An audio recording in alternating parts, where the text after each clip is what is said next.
All right, let's welcome our third contestant, Mai Vu, Understanding Men.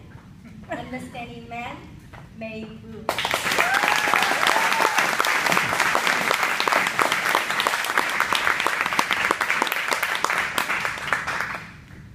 Someone said in the back when they heard my speech was Understanding Men, it was just like your chuckle. That should be a short speech. Fellow Toastmasters and honored guests, it was 9 a.m. on January 1st of this year. My sweetie and I was just finishing up our breakfast, getting ready for a big party that was going to happen in our home that day. He finished his last bite, jumped off of his chair, headed to the cupboard, opened it, grabbed the Windex bottle and a rag, and headed off. And I sat here going, "Where are you going, honey?"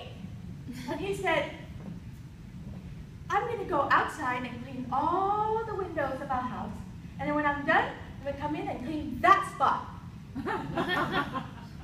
Freeze frame.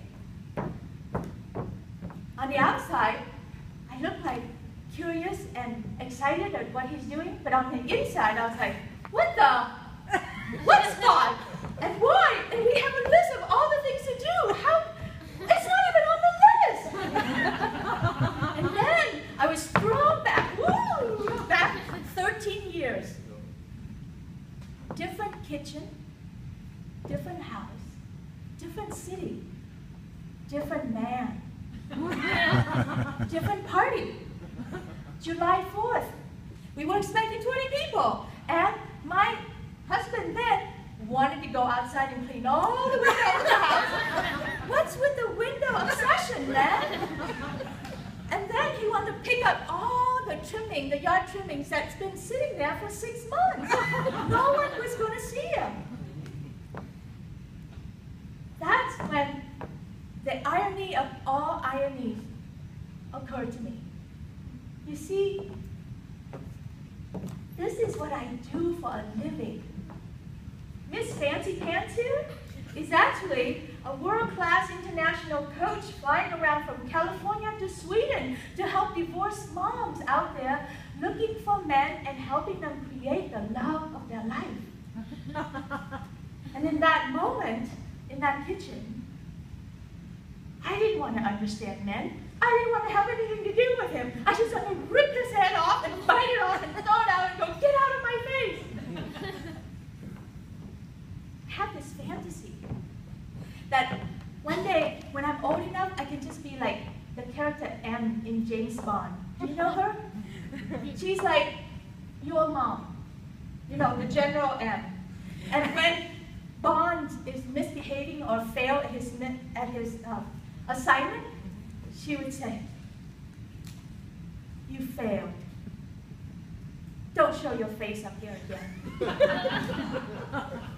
You're a blunt instrument." I really, really want to do that with my man. In fact, I actually tried it when I was married. It didn't go very well. It went so bad that I was living on Adams Street, but I ended up on D Street. You know, D for despair, for dead-end marriage, and for dental flossing by yourself. Did you know that they have done research to say that couples who floss together stay together? They have. Back to the freeze frame. You know that pregnant moment where he knows that I'm disapproving of his choice, right? And it's like growing like a zit on a teenager's face, and it's about to pop painfully. So I knew I had to do something quick. So I'm going to actually teach you what I did with him to recover from that moment. Would you like to learn that? Yes. Yes. Right. This, I promise you, is going to save you from heading down that B Street. Okay, so the next time, so I was sitting down. First thing I said to him was, "Okay, great. Repeat after me. Okay, great. It doesn't matter what they do. If it looks ludicrous, you just say, okay, great. You're actually not talking to him. You're actually talking to yourself. Because your brain is so panicking that it's like, oh my God, this day is going to go to, you know, and I'm going to end up doing everything, so everything is not okay. So when you say, okay, great, you're actually calming yourself down and say, everything is okay, honey, everything's great, all is well with there, all right? And then you follow it up with, thank you. Thank you. It's going to be really great when you're done. Thank you. Yeah, so this is the part where you get to fake it till you make it. Okay? So if you just say, thank you, honey, it's going to be great when you're done. It doesn't matter what they do. It's okay. So just fake it till you make it. And here's a hint to this one, is that try not to add any hint of sarcasm or cynicism in it. Okay? Because it will wreck it for you, and then you end up where you don't want to be. Right after that, then you're going to squeeze in what you want.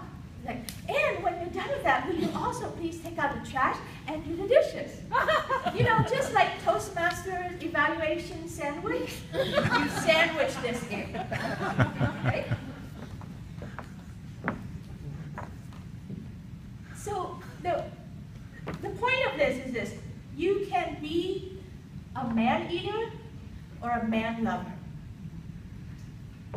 And if you want to be a man-eater, you're going to end up down on D Street. I've been there, done that, got the paper served. It's not pretty. But if you're going to be a man-lover, you're going to have all the love and joy that you want. So, the next time your man does something cuckoo, what do you say? Okay, great. Thank you. Awesome.